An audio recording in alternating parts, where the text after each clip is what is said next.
Parce que vous savez, les mots ont un sens. Les mots ont un sens. Killer acquisition, en réalité, qu'est-ce que ça signifie au sens strict?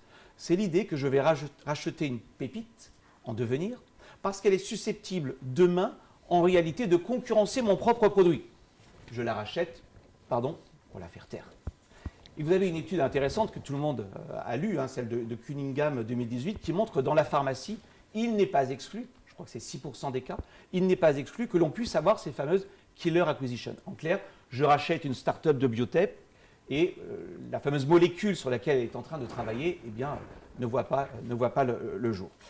Donc c'est une notion très stricte. Or, j'ai le sentiment aujourd'hui, peut-être que je me trompe, j'ai le sentiment aujourd'hui qu'on donne à cette acception, à ce terme de killer acquisition, une acception très large, voire trop large.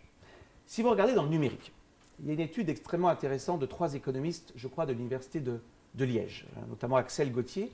Ils étudient 175 acquisitions dans le numérique. Et ils regardent, est-ce qu'il est possible de détecter, prima facie, un risque de killer acquisition au sens où je viens de le définir. En clair, un géant du numérique rachète une pépite et fait disparaître le produit. Ils arrivent à un constat qu'on serait sur l'ordre de un cas sur 175. Alors je ne dis pas que ça n'existe pas, je dis simplement prudence.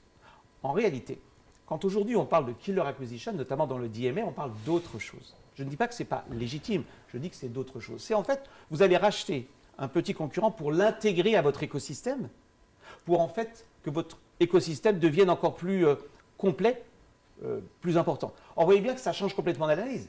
Parce que pour un économiste, ajouter une activité à l'existant, ça s'appelle un gain d'efficience. Donc il faut mettre en balance, le gain d'efficacité, d'avoir un nouveau produit, une nouvelle fonctionnalité, avec en effet le fait que votre écosystème va grandir.